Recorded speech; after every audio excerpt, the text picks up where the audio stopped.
Break नंतर आपण पाहताय ॲग्रो हिरो. शेतीला पूरक व्यवसाय म्हणून शेळी पालनाकडे शेकडो शेतकरी वळतायत. अशाच एका तरुण शेतकऱ्याच्या घरी एका शेळीनं 7 पिलांना जन्म दिला.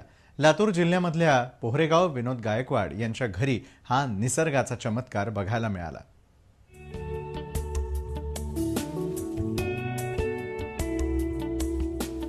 असंख्य शेतकरी आणि सुशिक्षित बेरोजगार उस्मानाबादी शेळीचं पालन करतात. उस्मानाबादी शेळी 2 किंवा 3 पिल्लांना जन्म देते. पण रेणापूर तालुक्यातल्या पोहरे गावच्या या शेळीनं काही दिवसांपूर्वी चक्क 7 पिल्लांना जन्म दिलाय.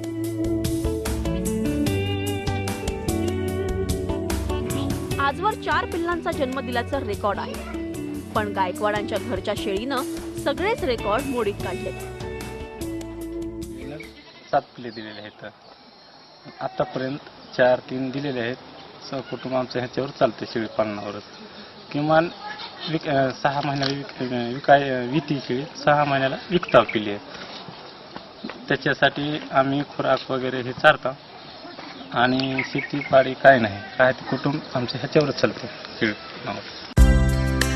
रेणापूर तालुक्यातल्या पोहरे गावच्या विनोद गायकवाडांच्या शेळीनं गायकवाडांना मोठी प्रसिद्धी मिळवून दिली आहे.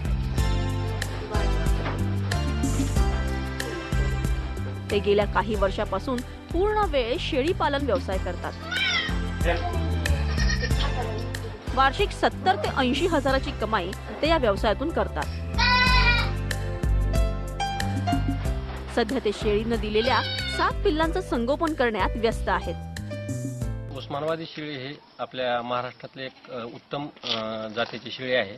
या शेळीनं आपल्या 7 पिल्ले दिलेली आहेत. यापूर्वी या शेळीनं पहिल्या वेतात 3 पिल्ले दिली, दुसऱ्या वेतात 3, तिसऱ्या वेतात 4 आणि चौथ्या वेतात 5 पिल्ले दिली. त्यापैकी 1 डेड झाले. परंतु यावेळी 7 पिल्ले दिलीत आणि 7ही पिल्ले सुदृढ आहेत. शेळी पालन हा आपल्या महाराष्ट्रातील युवकांसाठी एक चांगला रोजगार होऊ शकतो. आम्ही या शेळीचे रक्त नमुने पशुवैद्यकीय दवाखाना, पशुवैद्यकीय महाविद्यालय परभणी येथे मार्कंडे सर यांच्या मार्फत उत्तर प्रदेशात अनुवंशिक याचा शोध घेण्यासाठी पाठवण्यात आलेले आहेत. या शेळ्याचा एक चांगला उत्पन्नाचा स्रोत म्हणून आपण महाराष्ट्रात वापर करू शकतो आणि मॅक्झिमम म्हणजे जास्तीत जास्त युवकांना आपण याचा रोजगारासाठी वापर करू शकतो. 7 पिल्लांना जन्म दिल्यानं सगळ्यांचं लक्ष या उस्मानाबादी शेळीवर केंद्रित झालंय. आता यावर संशोधनही सुरू आहे. महेंद्र जोंधळे, TV9 मराठी, लातूर.